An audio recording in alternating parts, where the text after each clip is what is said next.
Impurity defect का पहले देखो मतलब क्या होता है। तो इसका मतलब ये है कि ऐसा कोई डिफेक्ट आप सॉलिड में क्रिएट कीजिए, लेकिन वो डिफेक्ट आप कोई बाहर से क्रिएट करते हो, बाहर से उसमें कुछ एडिशन करके क्रिएट करते हो। यानी एक लाइन में इसका अगर हम डेफिनेशन लिखें तो लिखो तो when any substance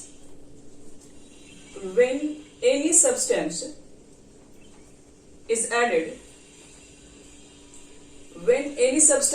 added to a perfect solid and any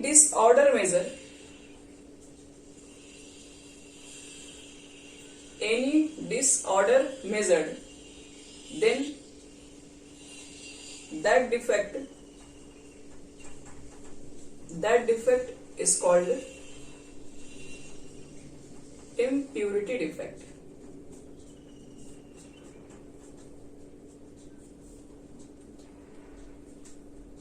यही बच्चे लोग हमारे पास impurity डिफेक्ट है, जिसमें क्या कह रहे हैं, when any substance is added to a perfect crystalline solid। आपके पास एक परफेक्ट क्रिस्टलाइन सॉलिड था, आप उसके अंदर कोई क्या कर रहे हैं, कोई नए सब्सटेंस को ऐड कर रहे हैं, कोई नए सॉलिड को ऐड कर रहे हैं, तो क्या होगा, उसका जो पार्टिकल्स का जो एक रेगुलर अरेंजमेंट था, उसके पार्टिकल के रेगुलर अरेंजमेंट डिसऑर्डरनेस आ जाएगा। एक ऑर्डर में था और उसमें आपने क्या किया, 10 लोग और, जैसे मान लो कि क्लास में है 6 बेंच में, मान लो कि कुछ बच्चे लोग बैठे हुए, मान लो कि 3 बेंच है, 3 बेंच में मान लो 4 बच्चे बैठे हुए, तो एक परफेक्ट अरेंजमेंट में है।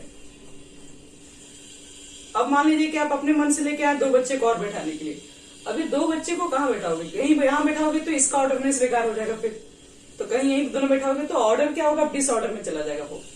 तो यही चीजें यहाँ पर है कि इसी को हम लोग बोलते हैं इम्प्योरिटी डिफेक्ट। यहाँ पर हम लोग कोई अलग से लाते हैं सॉलिड और किसी परफेक्ट सॉलिड के अंदर क्या करते हैं, मिक्स कर देते हैं, और इसी प्रोसेस को हम लोग डॉपिंग के भी नाम से जानते हैं। इस प्रोसेस को डॉपिंग भी कहा जाता है। लिख लो, कभी कभी एग्जाम में डॉपिंग डायरेक्ट पूछ लिया जाता है, डॉपिंग क्या है।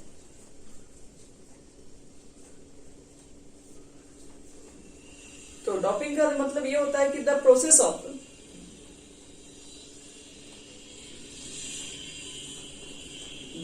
Of adding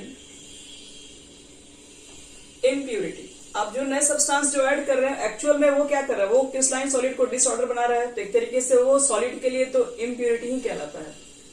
the process of adding impurities to a crystalline substance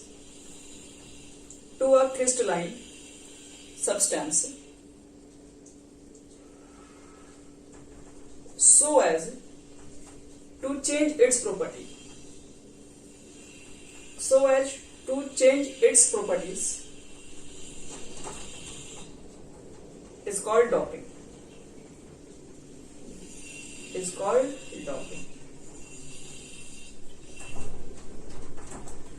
यानी कि वैसा प्रोसेस जिसमें कोई आप इम्प्यूरिटीज को ऐड करते हैं, कोई अदर सब्सटेंस को ऐड करते हैं, कहां पर, तो एक क्रिस्टलाइन सॉलिड के अंदर। तो एक क्रिस्टलाइन सॉलिड के अंदर कोई अदर इम्प्यूरिटीज ऐड करोगे, ऐड करने से क्या होगा, उसकी कुछ प्रॉपर्टीज चेंज हो जाती है, और ये प्रोसेस को बोलते हैं हम लोग हैं डॉपिंग। डॉपिंग का मतलब ये होता है क्रिस्टलाइन सॉलिड के अंदर कोई दूसरे सब्सटेंस या इम्प्यूरिटी को डाल रहे हैं, तो इसी को बच्चे लोग कहते हैं इम्प्योरिटी डिफेक्ट, और इसी का एक और भी नाम है, इसको डॉपिंग भी हम लोग कहते हैं। तो देखते हैं कि ये डिफेक्ट पहले कहां पाया जाता है। चलो अब नीचे से लिखो तो this defect can be measured.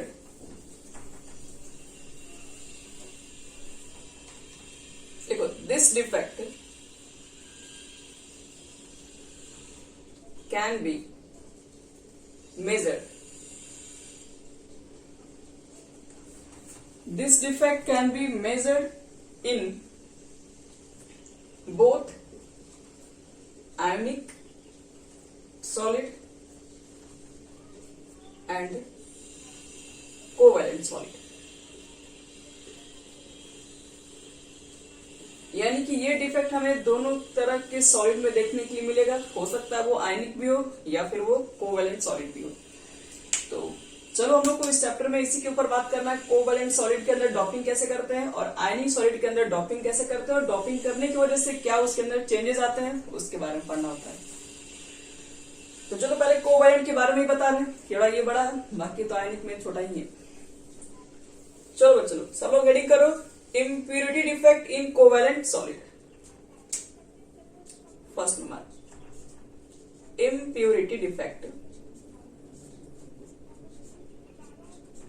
In covalent solid. Covalent solid के अंदर इम्प्यूरिटी डिफेक्ट कैसे होता है समझते हैं। तो जैसे मान लो कि तुम्हारे पास यहां पर रहता क्या है, एक कोवैलेंट सॉलिड होगा। कोवैलेंट सॉलिड हमारे हमेशा क्या होता है कि ज्यादातर वो चारों बॉन्डेड, अपना 2-3 बॉन्डेड से सब अटैच रहते हैं।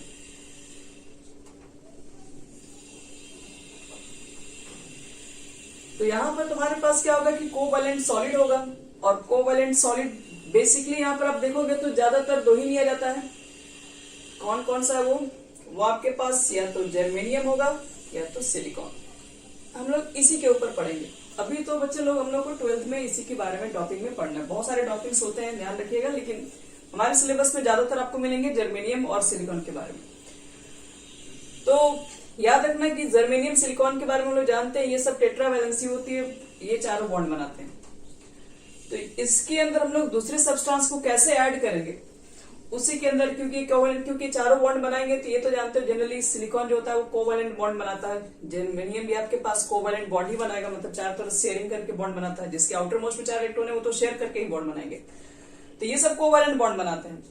अब कोवैलेंट बॉन्ड बनाएंगे तो इसमें हम लोग दूसरे किस एलिमेंट को ऐड करेंगे, किसके इम्प्यूरिटी को ऐड करेंगे।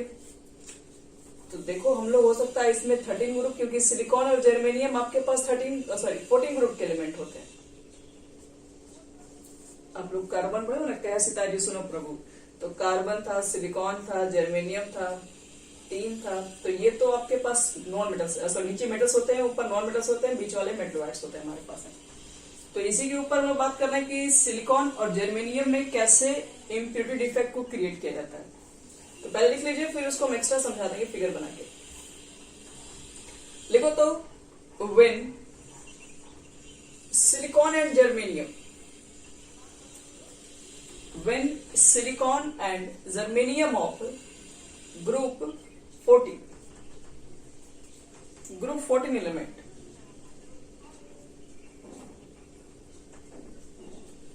element are tetravalent।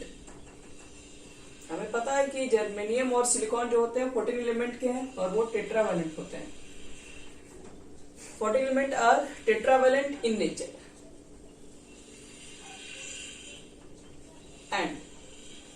And is doped. और इसमें हम लोग डॉप करेंगे, इसको डॉप करेंगे, किसको इम्प्यूरिटीज को मिक्स करेंगे। तो डॉप इट विथ ग्रुप 15।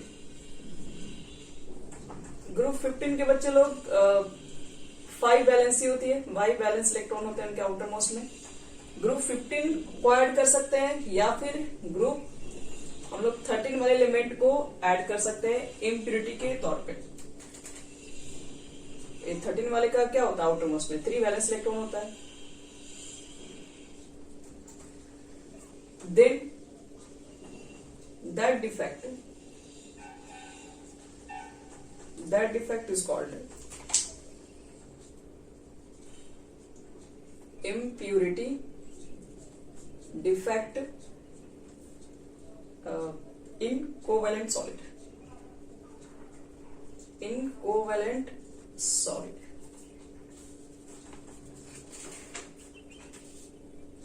तो याद रखना इसमें impurity defect of covalent solid के अंदर क्या होता है, इसके अंदर आपके पास कुछ एलिमेंट होंगे और इसके अंदर आप डॉप करेंगे अदर एलिमेंट को। तो यहाँ पर कोवैलेंट सॉलिड है तो आपको यहाँ पर सॉलिड भी ऐसा ही फॉर्म करना पड़ेगा जो कोवैलेंट हो। तो कोवैलेंट में बेसिक हम लोग क्या देखते हैं, सिलिकॉन और जर्मेनियम।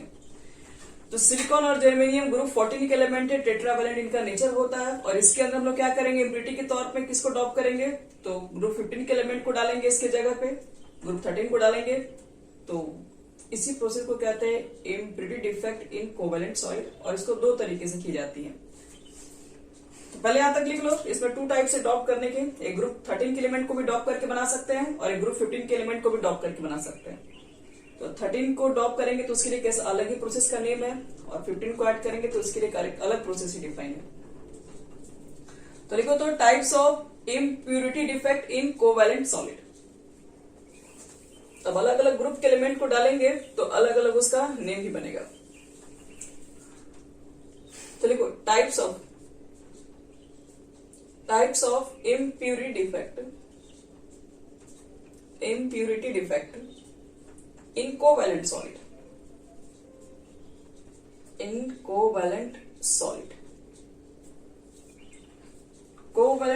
के अंदर हम लोग इम्प्यूरिटी डिफेक्ट के टाइप्स को देख रहे हैं। इसमें दो तरीके की होती है टाइप्स। एक हमारे पास होता है पी टाइप सेमीकंडक्टर।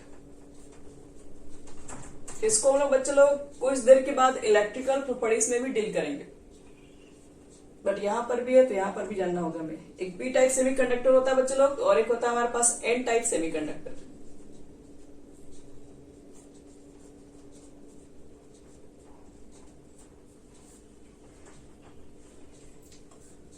तो चलो पी टाइप सेमीकंडक्टर के बारे में पढ़ते हैं। क्या है ये किस तरह से impurity defect in covalent solid के अंदर आता है। चलो इसको मिटा रहे हैं, फर्स्ट को लेके चल रहे हैं। P type semiconductor,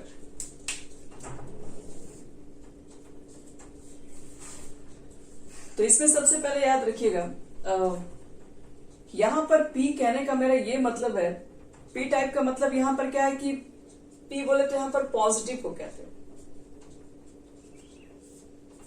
positive charge, इसलिए ये पी टाइप है। एन टाइप का मतलब हो गया नेगेटिव चार्ज। तो पॉजिटिव चार्ज यहां पर देखो कैसे आता है, इसका क्या मतलब है सेंस कहने का, पी टाइप क्यों बोलते हैं इसको इस तरीके से। जैसे मान लो कि तुम्हारे पास कोई एटम है, मान लो आपके पास कोई एटम है पहले से, और उसके अंदर मान लो कि कोई इलेक्ट्रॉन्स था, या फिर किसी तरह से मान लो होल क्रिएट हो गया। यहां से मान लो इलेक्ट्रॉन अगर चले गए बाहर, तो हम लोग क्या बोलेंगे, अगर यहाँ पर कोई आपके पास एटम था और यहाँ पर मान लो कोई इलेक्ट्रॉन ही था, सपोज करो, अब इलेक्ट्रॉन अगर बाहर निकल गए तो अब यहाँ पर क्या बच जाएगा, एक होल क्रिएट हो जाएगा। और इसी होल को यहाँ पर हम लोग क्या कहते हैं, पॉजिटिव चार्ज कहते हैं। ऐसा माना जाता है कि इलेक्ट्रॉन अगर निकल गया तो क्या बचेगा, पॉजिटिव चार्ज ही बचेगा वहां से। तो पी एटम के अंदर लिया जाएगा, आपको बताएंगे भी कैसे ऐड किया जाता है। यहाँ पर पॉजिटिव चार्ज का सिर्फ मतलब ये बता रहे हैं, पॉजिटिव का मतलब ये होता है कि यहाँ पर एक्सेस जो होगा वो पॉजिटिव चार्ज एक्सेस हो जाता है, पॉजिटिव एक्सेस हो जाएगा इसके अंदर। यानी कि एक्चुअल में कहा जाए तो इसका मतलब है डिफिशियंसी ऑफ इलेक्ट्रॉन ही हो गया। पॉजिटिव चार्ज मतलब इलेक्ट्रॉन बाहर निकल गया, इलेक्ट्रॉन वहां से निकल गया तो क्या हुआ, अब सोडियम में से इलेक्ट्रॉन निकल गया तो बच्चे लोग हम लोग क्या बोलते हैं, ये पॉजिटिव छोड़ के गए, तो हम लोग यानी प्लस बनाते हैं, पॉजिटिव उसी के लिए दिखाते हैं। तो इलेक्ट्रॉन अगर किसी मान लो कि एटम से अगर निकल जा रहे हैं, यहाँ से अगर इलेक्ट्रॉन अगर यहाँ से निकलेंगे तो हम लोग कहेंगे कि वहां पे पॉजिटिव चार्ज, एक होल क्रिएट हो गया। यहाँ से अगर एटम गायब होंगे तो हम लोग क्या बोलेंगे, एक होल क्रिएट हो गया, और यहाँ पर इस होल को ही कहा गया पॉजिटिव। पॉजिटिव मतलब यहाँ पे एक होल ही है, एक होल क्रिएट हो जाना मतलब पॉजिटिव बनना। अब इसको समझने के लिए आपको थोड़ा सा पहले इसके बारे में लिखना पड़ेगा, फिर इसको फिगर बनाएंगे, तब जाके आपको समझ में आएगा कि क्या बोलना चाह रहे हैं। लिखो तो पहले पी टाइप सेमीकंडक्टर क्रिएट कैसे होता है। लिखिए, if the element of the group 13 is added to the crystal of silicon और जर्मेनियम। देखो ध्यान से, आपके पास सिलिकॉन या जर्मेनियम में इस बार हम लोग डॉप करेंगे किसके एलिमेंट को, तो ग्रुप 13 वाले एलिमेंट को ऐड करेंगे, germanium. Then one hole is formed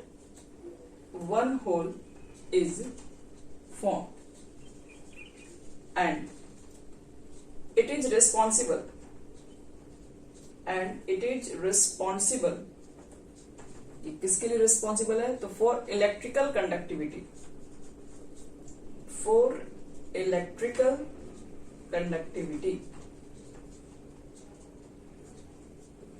since, जैसे लिख देना इलेक्ट्रिकल कंडक्टिविटी के बाद लिखना होगा since hole is positive in nature, यहाँ पर एक होल को पॉजिटिव नेचर में रखा गया है। Since hole is positive in nature, so it is called P type semiconductor. Since hole is positive in nature, so it is called p-type semiconductor।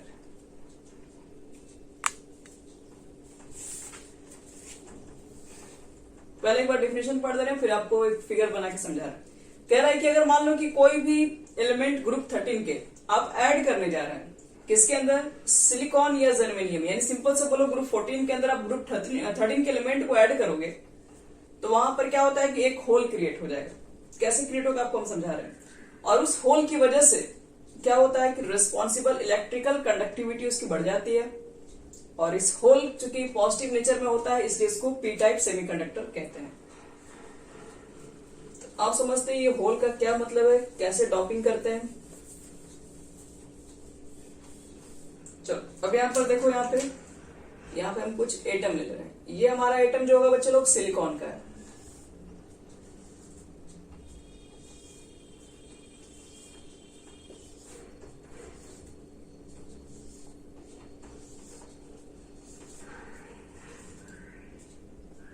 Silicon tetravalent है, 4 bond तो बना के रखेगा।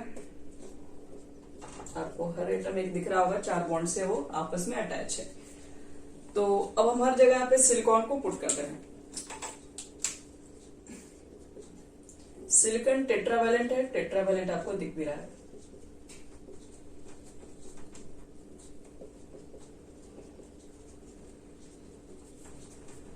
चलो सब में सिलिकॉन है। तो मान लो मेरे पास एक सिलिकॉन का है, पूरा स्ट्रक्चर ही है, सिलिकॉन के सारे एटम ही है, और नॉर्मल टेम्परेचर पर याद रखिएगा इसकी कंडक्टिविटी कुछ खास नहीं होती है। जबकि हमें पता है कि सिलिकॉन क्या, हम लोग उसको एक मेटलॉइड के अंदर रखे हुए हैं। मेटलॉइड के अंदर मतलब बैड कंडक्टर नहीं होता है, वो बहुत अच्छा भी कंडक्टर नहीं है तो बेकार भी नहीं है, वो ठीक है। तो इसकी जो कंडक्टिविटी होती है नॉर्मल टेम्परेचर पे तो समझ लीजिएगा कि ठीक ठाक होती है, लेकिन अगर टेम्परेचर आप 0 करेंगे तो इसकी कंडक्टिविटी एकदम मतलब ये बैड कंडक्टर ही माना जाता है, क्योंकि टेम्परेचर कम पे ये काम नहीं करता है। तो जब 0 केल्विन रहता है तो इसकी कंडक्टिविटी भी 0 हो जाती है, याद रखिएगा। अब हम लोग क्या करेंगे, इसकी कंडक्टिविटी 0 है अगर कहा जाए 0 केल्विन के टेम्परेचर पे। अगर इसको अगर मुझे कंडक्ट करवाना है तो अगर हम लोग क्या करेंगे, इसमें अब 13 ग्रुप के एलिमेंट के इम्प्यूरिटीज को इसमें ऐड करेंगे। तो 13 ग्रुप वाले जो भी आपके पास एलिमेंट होंगे, जैसे हम लोग अगर यहीं पर देखा जाए तो हम लोग इसके अंदर ऐड करेंगे कोई 13 वाले ग्रुप के अंदर किसी एक को ले लेते हैं। 13 में कौन कौन सा होता है, एल्यूमिनियम होता है, गैलियम होता है, इंडियम होता है। मान लीजिए हम इंडियम को ही लेके चलते हैं। तो मान लो कि हम 13 वाले ग्रुप के एलिमेंट को इसमें ऐड करेंगे, तो सिलिकॉन की तो वैलेंसी होती है 4। अगर हम ये सिलिकॉन को रिप्लेस कर दें इंडियम की जगह पे, तो आप सिलिकॉन को वहां से उठाइए और इसकी जगह पर अगर मान लो कि हम लोग इंडियम पुट कर दिए आईएन, तो क्या होगा यहाँ पर देखो, इंडियम के पास कितने मतलब उसके पास कितने आउटर मोस्ट में इलेक्ट्रॉन है, इसके पास तो सिर्फ 3 ही इलेक्ट्रॉन है। तो मतलब एक तो बॉन्ड यहाँ पर होगा, दूसरा बॉन्ड भी बन जाएगा, तीसरा बॉन्ड भी बनेगा, लेकिन एक बॉन्ड तो इसका हो जाएगा अब यहाँ से फ्री होने वाला है, क्योंकि अब यहाँ पर तो इसके पास इलेक्ट्रॉन है नहीं ताकि इसके साथ कोई शेयरिंग करेगा। तो हम लोग क्या करते हैं, इसके अंदर यहां से इसका जो एक इलेक्ट्रॉन जो होगा ये फ्री हो जाएगा। इसका नहीं, इसका फ्री हो गया, क्योंकि इसके पास तो 3 इलेक्ट्रॉन है, 3 बॉन्ड तो बना लिया। अब इसका जो इलेक्ट्रॉन था अभी कहाँ जाएगा, तो इसका इलेक्ट्रॉन फ्री हो जाएगा। अब ये फ्री इलेक्ट्रॉन प्रेजेंट होंगे इसके अंदर। तो हम लोग क्या यहाँ पर देख रहे हैं, यहाँ पर एक फ्री इलेक्ट्रॉन आने की वजह से हम लोग बोलते हैं कि यहाँ पर एक होल क्रिएट हो गया। यहाँ पर जो बच्चे लोग दिख रहा है इसको लोग क्या बोलते हैं, इसके पास ऐसे तो कहा जाए कि 4 वैलेंसी होती है, लेकिन इसके पास ये वाला जो बॉन्डिंग के लिए जो ऑर्बिटल्स खाली होंगे, यहाँ वाला जो बॉन्डिंग में होगा, यहाँ पर इसके पास इसका तो इलेक्ट्रॉन होगा लेकिन इसका वैकेंट होगा, इसके पास कोई इलेक्ट्रॉन यहाँ पर नहीं होंगे। इसका तो 4 बॉन्ड था ना पहले यहाँ पे, अब यहाँ से जो एटम को निकालोगे तो ये वाला तो जो इसके पास बॉन्ड से जो अपने इलेक्ट्रॉन बना रहा था, यहाँ का इलेक्ट्रॉन तो खाली हो गया। तो हम लोग क्या बोल रहे हैं, इसी को बोल रहे हैं होल। होल मेरा कहने का मतलब यही है कि इसके पास अब यहाँ पे 4 इलेक्ट्रॉन्स थे, अब ये 3 ही बॉन्ड बनाया तो इसका इलेक्ट्रॉन तो खाली हो गया, इसका तो इलेक्ट्रॉन है ही, तो इसका इलेक्ट्रॉन तो फ्री घूमने लगेगा फिर। और इसकी जगह पर ये जो चौथा ऑर्बिटल इसका जो खाली दिख रहा है, इसकी वजह से ही ये होल क्रिएट हो गया, होल नेचर क्रिएट हो गया। पहले से कह सकते हो कि इलेक्ट्रॉन्स के नंबर भी कम हो गए हैं। पहले आपके पास हर जगह यहाँ पे 2 इलेक्ट्रॉन मतलब शेयर है, तो टोटल यहाँ पर 8 इलेक्ट्रॉन का शेयर है। अब यहाँ पे 6 इलेक्ट्रॉन दिख रहे हैं, ये तो होल हो गया, यहाँ पे तो इलेक्ट्रॉन गायब हो गए, तो इलेक्ट्रॉन कमी हो गई। इलेक्ट्रॉन निकल गया तो इसका मतलब है नेगेटिव चार्ज कम हो गया, मतलब पॉजिटिव चार्ज एक्सेस हो गया। पॉजिटिव चार्ज एक्सेस हो गया तो इसलिए हम लोग इसको पी टाइप नाम दिए हुए हैं, और इस होल की वजह से भी इसका नाम पी टाइप सेमीकंडक्टर है। अब खुद से देखो कि अगर मान लो अगर ये होल अगर क्रिएट हो गया, इसके इलेक्ट्रॉन तो वही फ्री अब हो गए, अब इसके इलेक्ट्रॉन इसमें इजीली तरीके से मूव कर पाएंगे। इसी तरीके से एक ही नहीं होगा, इस तरह से और भी इंडियम आप ऐड किए होंगे इसके अंदर, और भी ऐसे ऐसे होल क्रिएट होंगे, और क्रिएट करेंगे तो और इसके सिलिकॉन के इलेक्ट्रॉन इसमें क्या होंगे। पहले तो नॉर्मल टेम्परेचर पे इसकी कंडक्टिविटी होती थी 0 केल्विन पे, तो इसकी कंडक्टिविटी 0 है। लेकिन डॉपिंग करने के बाद क्या होता है, दूसरे एलिमेंट की जब आप इम्प्योरिटीज को ऐड करेंगे, इंडियम जैसे लोग उसके अंदर ऐड किया तो इलेक्ट्रॉन का फिर से मूवमेंट स्टार्ट हो जाएगा, तो जिसकी वजह से फिर इसको हम लोग क्या करेंगे, कंडक्टिविटी इसकी बढ़ जाती है। तो यही आपके पास है P type semiconductor.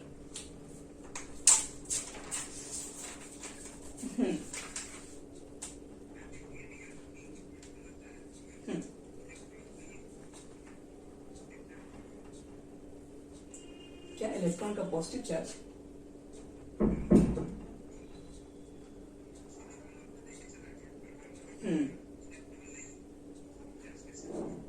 Positive charge नहीं कह रहा है। जैसे कि यहाँ पर एक होल क्रिएट हो गया, यहाँ पर इलेक्ट्रॉन था ना, सिलिकॉन रहता तो यहाँ पर, जैसे यहाँ पे सिलिकॉन रहता तो इसका इलेक्ट्रॉन होगा इस ऑर्बिटल, इसके पास भी तो 4 बाहर ऑर्बिटल्स होंगे ना, तो इसका भी इलेक्ट्रॉन्स रहता है, इसका भी इलेक्ट्रॉन्स रहता है। एटम्स गायब हो गए तो उसकी जगह पर आप इंडियम पुट किए, इंडियम पुट कर दिए, देखिए थोड़ा बहुत साइज का डिफरेंस इसलिए यहाँ पर आ गया।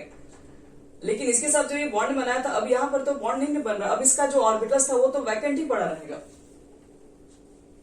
तो वही कह रहे हैं कि वो उस वैकेंट में कोई इलेक्ट्रॉन्स नहीं है। तो पहले तो इलेक्ट्रॉन्स थे इसके पास, वो इलेक्ट्रॉन्स निकल गए बाहर। अब वो इलेक्ट्रॉन निकल गए तो कहने का मतलब है कि इलेक्ट्रॉन कम हो गया इसके अंदर, पॉजिटिव चार्ज एक्सेस हो गया, तो इसी की वजह से इसका नाम दिया गया। मान लो कहीं से आपके पास इलेक्ट्रॉन्स निकल गए होंगे तो इलेक्ट्रॉन के नंबर कम हो रहे, इसका मतलब क्या, पहले एटम क्या है, न्यूट्रल आपके पास अब है, इलेक्ट्रॉन के नंबर की कमी होगी, इसका मतलब है पॉजिटिव चार्ज बढ़ रही है। इसीलिए इसके रिस्पेक्ट में ही पी टाइप सेमीकंडक्टर कहा गया। तो यहाँ पर पॉजिटिव चार्ज नहीं आ रहा है।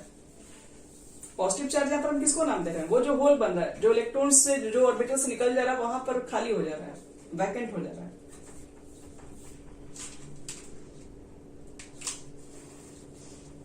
तो यही बच्चे लोग पी टाइप सेमीकंडक्टर में आपके पास क्या होगा, मेन देखो ये पूछा जाएगा कि 14 ग्रुप के अंदर पी टाइप सेमीकंडक्टर करना है तो किसको डॉपिंग करना पड़ता है। तो 13 ग्रुप वाले एलिमेंट को ऐड करते हैं, डॉप करते हैं, तब जाके आपके पास एक होल क्रिएट होता है। वो होल किसका बेसिक रहता है, वो इलेक्ट्रॉन्स का रहता है जो बाहर निकल जाते हैं। तो यही प्रोसेस में आपके पास क्या, इसी प्रोसेस को बोलते हैं P type semiconductors. P type semiconductor की वजह से आप देख रहे हैं कंडक्टिविटी क्या हो जाती है, इंक्रीज हो जाती है। नॉर्मल टेम्परेचर पे ही काम करता था, अब 0 पर भी ये काम कर सकता है डॉपिंग करने के बाद। इसलिए डॉपिंग से फायदे भी हमारे पास है। साइज भी देखना पड़ेगा ना, अब बहुत छोटा साइज लोगे तो फिर वैकेंट में ही चला जाएगा ना फिर। चलो सेकेंड लिखो तो N type semiconductor, P type हो गया आपका।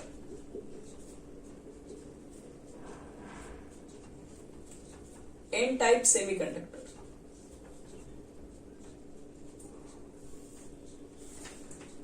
चलिए इसके बारे में पहले लिख लेते हैं, फिर उसको स्ट्रक्चर से समझा देंगे, आ जाएगा समझ में सब। लिखो तो if element of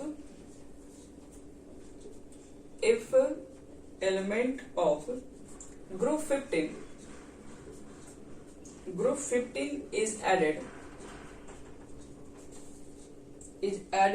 to the crystal of silicon and germanium. If element of group 15 is added to the crystal of silicon and germanium, then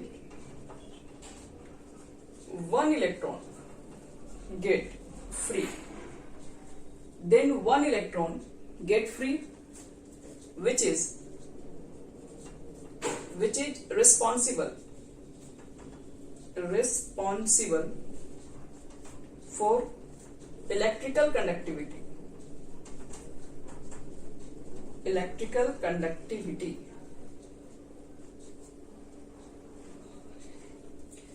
Or since electron are negatively charged, so it is called n-type semiconductor. n-type semiconductor.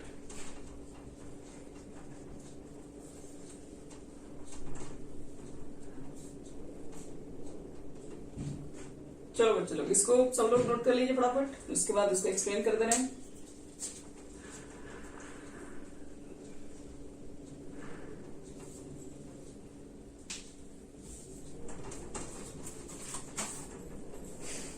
चलो तो समझते हैं ये क्या लिखा हुआ है। कह रहा है कि इसमें एलिमेंट ऑफ ग्रुप 15 के एलिमेंट को भी आप टॉप करेंगे। किसके साथ? तो सिलिकॉन और जर्मेनियम के साथ, जो कि 14 ग्रुप वाले एलिमेंट है। 14 ग्रुप के एलिमेंट में आप 15 ग्रुप के एलिमेंट को ऐड करेंगे तो 14 वाले ग्रुप के एलिमेंट की वैलेंसी तो 4 होती है। अगर आप 15 वाले को ऐड करेंगे तो उसकी वैलेंसी तो 5 होती है। तो क्या होगा? एक इलेक्ट्रॉन तो उसका ऐसा होगा जो फ्री हो जाएगा, क्योंकि 4 ही बॉन्ड बनेगा। अब अगला बॉन्ड बनाने के लिए तो एटम फ्री है नहीं उसके पास, इसलिए एक इलेक्ट्रॉन आपका फ्री हो जाएगा उस समय। 4 वैलेंसी वाले में 5 वैलेंसी वाले को ऐड करोगे तो क्या होगा? 4 तो बॉन्ड उसी को एडजस्ट कर लेगा, लेकिन 5 के लिए कोई एटम नहीं खाली है।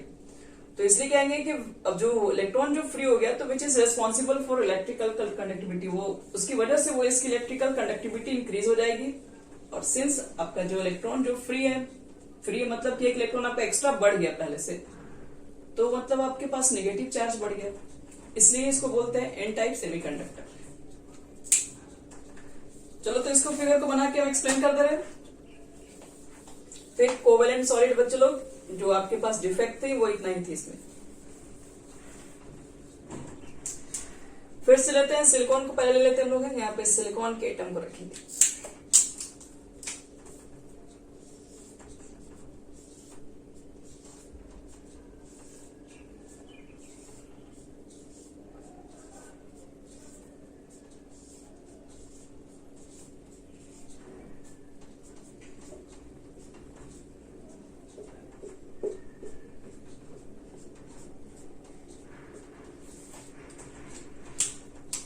इसमें हम पहले डाल दे रहे हैं सिलिकॉन के एटम।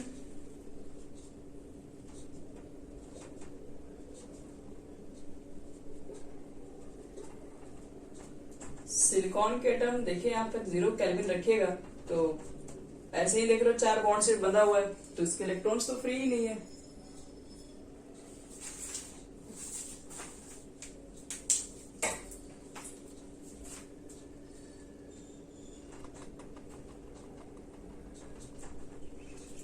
देखो ऐसे देखा जाए तो सिलिकॉन की टेट्रा वैलेंसी होती है, चारों बॉन्ड इसके बंधे हुए, इसके इलेक्ट्रॉन कोई फ्री नहीं है, इसलिए इसकी नॉर्मल टेम्परेचर पे कंडक्टिविटी 0 होती है। अब हम लोग क्या करेंगे, इसके अंदर 15 वाले ग्रुप के इम्प्यूरिटीज को इसमें ऐड करेंगे। तो 15 ग्रुप में कौन कौन से एलिमेंट है? New Zealand, Pakistan, Australia. तो हम यहाँ पे आर्सेनिक के इम्प्यूरिटीज को ऐड करते हैं इसके अंदर, और आर्सेनिक के इम्प्यूरिटीज को आप यहाँ पे ऐड करेंगे सिलिकॉन को हटा के। तो देखिए आर्सेनिक के बाहर 5 इलेक्ट्रॉन है, आर्सेनिक के बाहर बच्चे लोग 5 इलेक्ट्रॉन है, जिसमें से बॉन्ड शेयर करने के लिए 4 सिलिकॉन तो इसके अगल बगल है, तो 4 इलेक्ट्रॉन तो ये भी शेयर कर लेगा, लेकिन इसका एक जो इलेक्ट्रॉन है अभी भी वो फ्री रहेगा, क्योंकि उसके साथ किसी का बॉन्डिंग नहीं है। तो ये फ्री इलेक्ट्रॉन अगर प्रेजेंट होगा इसके अंदर, तो फ्री इलेक्ट्रॉन क्या होंगे? फ्री इलेक्ट्रॉन इस एटम्स के अंदर क्या मूवमेंट होने लगेंगे। ऐसे बहुत सारे आर्सेनिक के एटम्स होंगे और उसके फ्री इलेक्ट्रॉन्स इस कंडक्टिविटी को बढ़ाने में कंट्रीब्यूशन देते हैं। तो इलेक्ट्रॉन का सिंस यहाँ नंबर बढ़ रहा है, तो इलेक्ट्रॉन नेगेटिवली चार्ज, वहां पे इलेक्ट्रॉन का नंबर कम हो रहा था, क्योंकि वहां पे आप देख रहे थे कि 3 ही बॉन्ड था, एक इलेक्ट्रॉन उसका फ्री हो जा रहा था। वहां इलेक्ट्रॉन के नंबर कम हो रहे थे, इसलिए वहां पे पॉजिटिव चार्ज कह रहे थे बढ़ रहा है। पॉजिटिव चार्ज बढ़ नहीं रहा होता, उसका मतलब अगर नेगेटिव इलेक्ट्रॉन अगर कम हो रहा है, इसका मतलब नेगेटिव कम हो रहा है, मतलब उसके रिस्पेक्ट में पॉजिटिव बढ़ रहा है। यहां पर इलेक्ट्रॉन के नंबर बढ़ रहे हैं, मतलब नेगेटिव चार्ज बढ़ रहा है। नेगेटिव चार्ज बढ़ रहा है, जिसका मतलब ये है कि ये एन टाइप सेमीकंडक्टर है, बस और कुछ नहीं इसके अंदर आएगा। तो यही था बच्चों लोग, डॉपिंग आपका हो गया कंप्लीट। इम्प्योरिटी डिफेक्ट के अंदर कोवैलेंट सॉलिड हो गया कंप्लीट। सेकंड हमारे पास आएगा impurity defect in ionic solid, बस इसके बाद खत्म पूरा।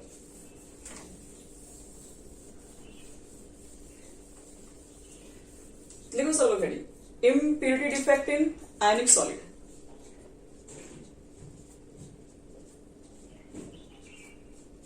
और इसमें कोई टाइप्स नहीं है, एक ही है बस, इन ionic solid.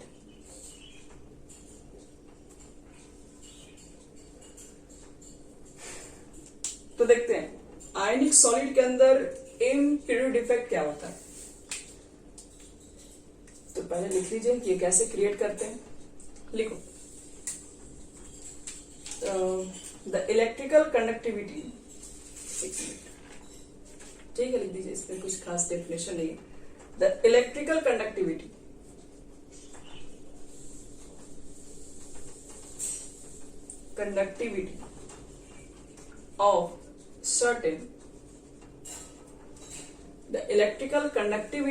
of certain ionic solid can be increased by adding the impurities of other element which have higher valencies,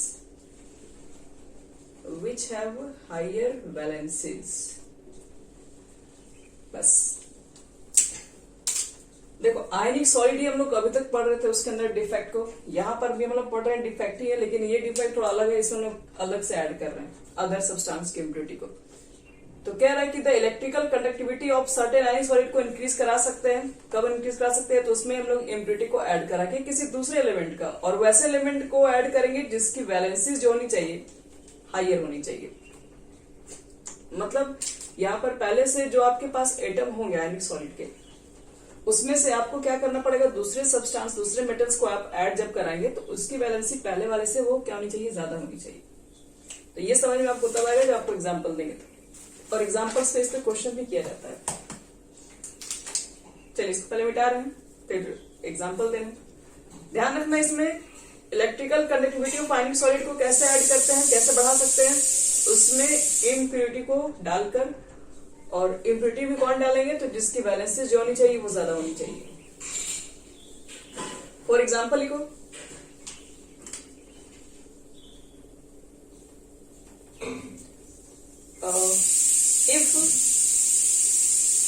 if we mix a small amount of molten SrCl2, strontium chloride है, SrCl2 in the crystal of molten NaCl. If the crystal of molten NaCl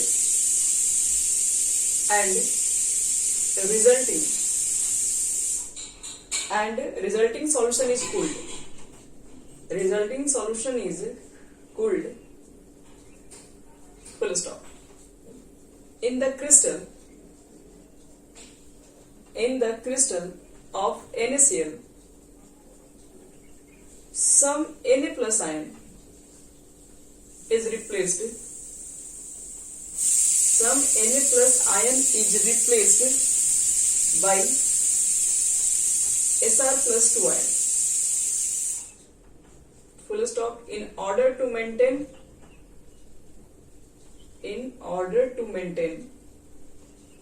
electrical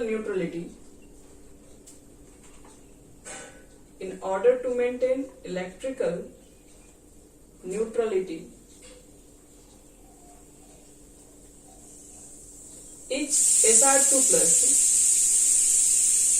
each Sr2 plus ion replaced by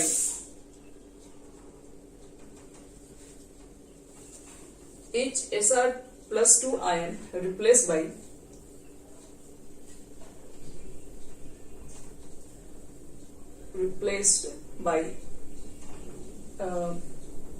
एक minute, हाँ, replaced by 2 sodium ion.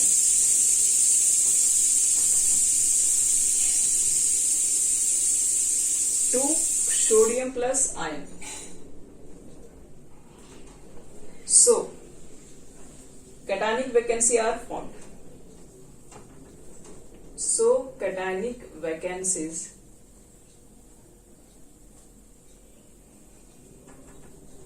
are formed.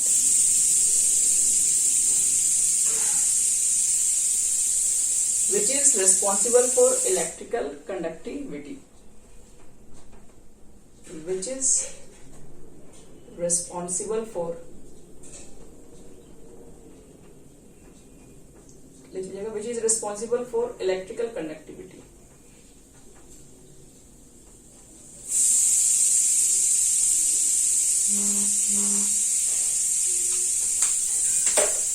And we have as p-type semiconductor. And we have as p-type semiconductor.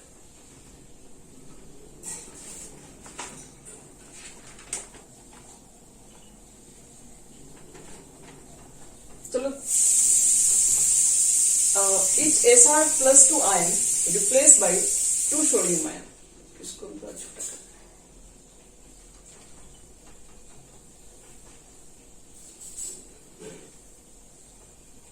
चलो अगर ये लिख लिया तो फिर हम इसको समझा दें. अब इसको बस देख लो इसको फिगर में और समझ में सब कुछ नहीं आता है. इलेक्ट्रिकल कनेक्टिविटी, उसके बाद बोले हैं कि and we have as P type semiconductor.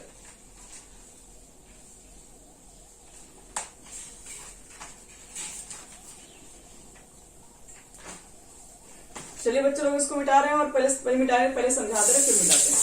देखो इसमें क्या लिखे पहले हम लोग कह रहे हैं कि अगर हम लोग मिक्स करते हैं, क्या मिक्स कर रहे हैं, तो a small amount of molten SrCl2.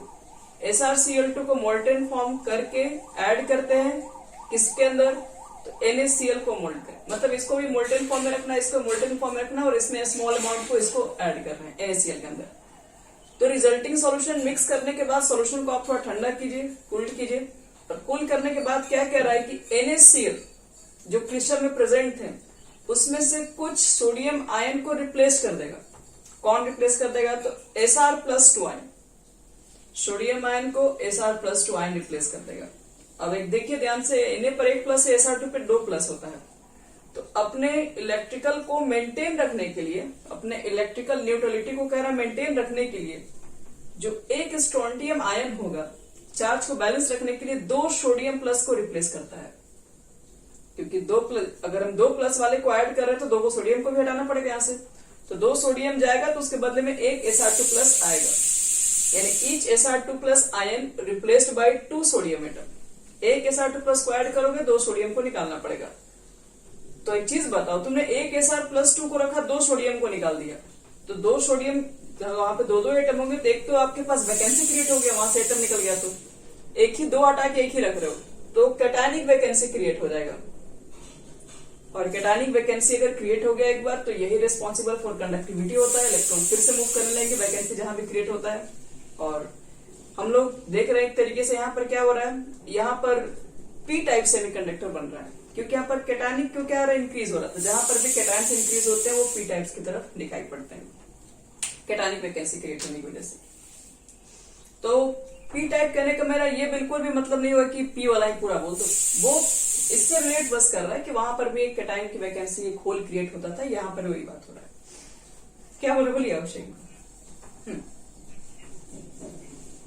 SrCl2 NaCl2 को आपस में मिक्स करेंगे, दोनों को मोल्टेन फॉर्म करके उसको फिर कूल करेंगे तो फिर वो सॉलिड के फॉर्म में आएगा. तो कूल करने के बाद हम लोग क्या देखते हैं कि NaCl के क्रिस्टल में Na आयन को कुछ आयन क्या गायब है, उसके जगह पर Sr2 प्लस आया है. लेकिन अपने आप को बैलेंस करने के लिए, इलेक्ट्रिकल न्यूट्रलिटी को बैलेंस करने के लिए जो एक Sr2 प्लस आया है तो 2 सोडियम आयन को भी गायब किया है. तो ए के साथ 2 को ऐड करेंगे, 2 सोडियम एटम को निकालेंगे, 2 को हटा के आप 1 रख रहे हैं, तो जाहिर सी बात है कि एक कैटायनिक वैकेंसी क्रिएट हो जाएगा वहां। और इसी कैटायनिक वैकेंसी की वजह से क्या होता है, रिस्पॉन्सिबल फॉर इलेक्ट्रिकल कंडक्टिविटी। बस यही है। अब चलो इसको हम फिगर में भी दिखा दे रहे हैं, उसके बाद आपका हो जाएगा सर।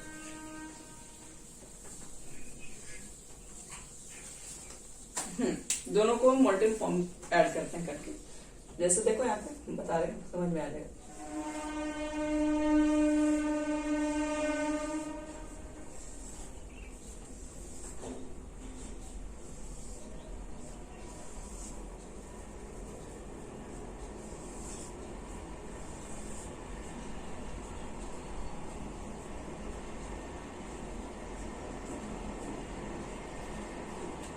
देखिए, मान लीजिए कि आपके पास फिलहाल NaCl है, Na प्लस को चारों तरफ से सराउंड किया है Cl माइनस ने, Na प्लस, फिर यहाँ पर भी Kl प्लस आएगा, फिर यहाँ पर Cl माइनस आएगा, ठीक है, उसको अलग से बना देंगे, Na प्लस, फिर Na प्लस, Na प्लस, ये सारा आपको Na प्लस दिख रहा होगा।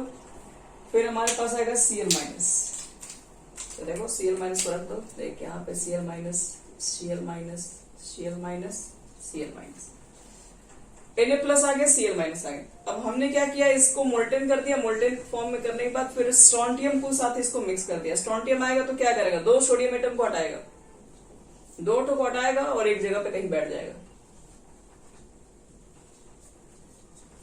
मान लीजिए इसी जगह पर आके बैठ गया ये। अब सोचने वाली बात देखो यहाँ पर क्या है, एक यहाँ पर आपके पास स्ट्रोंटियम प्लस 2 होता है, एक स्ट्रोंटियम आपके पास आएगा और क्या होगा, स्ट्रोंटियम आएगा, लेकिन एक तो कैटायन को उसने ऐसे ही हवा में निकाल दिया बाहर, तो एक तो वैकेंसी क्रिएट हो रहा है, और इसी वैकेंसी की वजह से आपके पास क्या है, इलेक्ट्रिकल कंडक्टिविटी इंक्रीज हो जाती है। तो यहाँ पर भी कुछ यही चल रहा है, यहाँ पर एक होल क्रिएट हो रहा है, तो आप ये मत सोचिए कि यहाँ पर निगेटिव चार्ज बढ़ रहा है, क्योंकि आप जान रहे हैं कि यहाँ पे कोई निगेटिव चार्ज नहीं बढ़ रहा है, यहाँ तो अभी भी बैलेंस बना हुआ है।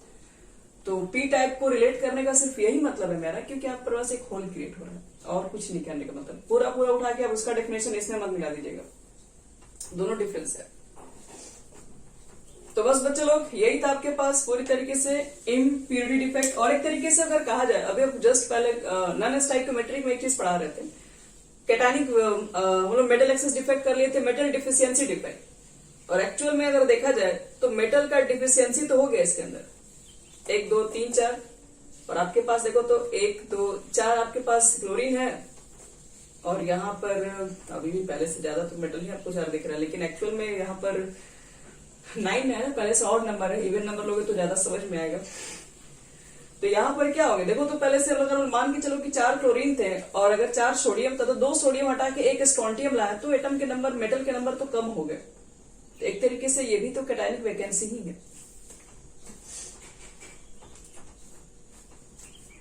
तो इम्प्योरिटी डिफेक्ट हमारा कंप्लीट हो गया।